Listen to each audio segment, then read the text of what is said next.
ऊंचे दरख्त पे बैठा था कौवा चोंच में रोटी दबाकर।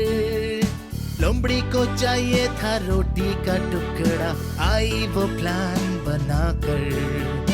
लोमड़ी को चाहिए था रोटी का टुकड़ा, आई वो प्लान बनाकर। ऊंचे दरख्त पे बैठा था कौवा चोंच में रोटी दबाकर। लोमड़ी को चाहिए था रोटी का टुकड़ा, आई वो प्लान बनाकर।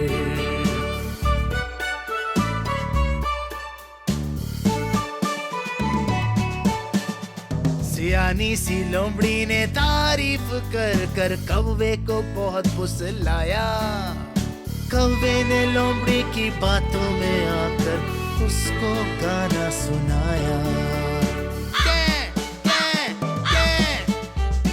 कौवे की चोंच से रोटी गिरी जिसे लोमड़ी पकड़ के भागी।